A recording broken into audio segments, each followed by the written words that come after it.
Hello' guys, কি খবৰ? নিশ্চয় সকলোৰে ভাল আৰু ভালে থকাটোৱে বিচাৰোঁ। ভোগালী বিহুৰ সকলোকে আন্তৰিক শুভেচ্ছা জনালোঁ। দিনবোৰ যাতে সকলোৰে ভালে যাওক তাৰে কামনাৰে আজি ভিডিঅ'টো আৰম্ভ কৰিছোঁ। আৰু আজি আমি যদুৱে মই মাছ আনোগৈ বুলি ভাবিলোঁ। উৰুকা যিহেতু এসাঁজ ধুনীয়াকৈ খাব লাগিব ঘৰৰ মানুহখিনিয়ে, সেইটো সেইকাৰণে বহুত দিনতে কৈ থৈছিলোঁ বিমল দাক বোলো মাছ পাল উৰুকাত মোক মাছ লাগিব আৰু বিমল দাও ফোন কৰিলে যে মাছ ধুনীয়া মাছ থৈ দিছোঁ, তুমি আহি যোনটো ভাল লাগে লৈ যোৱাহি। আৰু কি এটা সুন্দৰ পৰিৱেশ চাওকচোন, চাৰিওফালে সৰিয়হ খেতি পথাৰ, ইমান এখন মানে ভোগালী ঠাই আজি গৈ এনেকুৱাই ভাল লাগিছে। আৰু নৈখন পানীৰে একদম ভৰি আছে, চিকচিকীয়া পানী, কি এটা মজা পৰিৱেশলৈ গৈ আছোঁ মানে নিজকে কল্পনাই কৰিব পৰা নাই। আৰু যদুৱে মই গৈ বিমল দাহঁতৰ এয়া কেম্প পাই গ'লোঁ। বিমল দাই পূৰা চাই আছে, মানে ফোন কৰি লোকেশ্যন কৈ আছে, কাৰণ নৈ পাৰে যাবলগীয়া হৈছিলে। আৰু গৈ পাই কেম্পটো চাওকচোন, এটা কিমান ধুনীয়া জেগাত আছে, ইমান এটা ধুনীয়া পৰিৱেশ, নৈ কেম্প, যেন একদম থাকিয়ে যাম তেনেকুৱা লগা এটা পৰিৱেশ।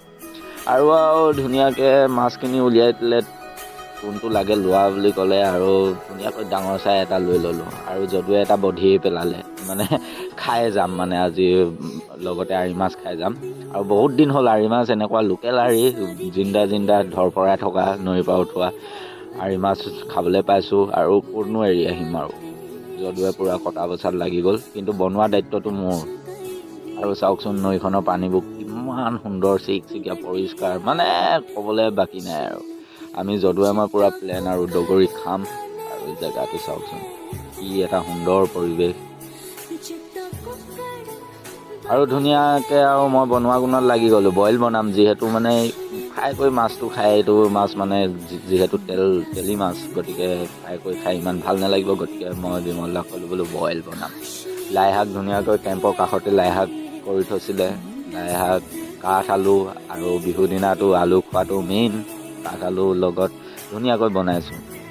বনাই মেলি এনেকৈ খাই বৈ মাছ ল'লোঁ, গোটেইকেইটাই ফূৰ্তিও কৰিলোঁ। আৰু অকণমান যিহেতু বিহু বতৰ, ৰহি অকণমানৰ সৈতে খালোঁ, সেইকাৰণে খোৱা বোৱা ভিডিঅ'টো আমি শ্বেয়াৰ নকৰিলোঁ। আৰু যিহেতু আৰু মামাই ৰহি মেইন কৰিয়ে দিলে, গতিকে দেখুৱাবও পাৰিলোঁহেঁতেন, কিন্তু ভিডিঅ'টো নকৰিলোঁ। তথাপিও খাই বৈ ধুনীয়াকৈ ঘৰলৈ বুলি আকৌ যাত্ৰা আৰম্ভ কৰিলোঁ।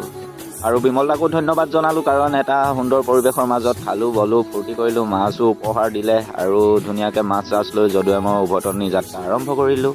আজিলৈ ভিডিঅ'টো ইমানেই, সকলোৱে মৰমবোৰ দি যাব। ধন্যবাদ, বাই বাই।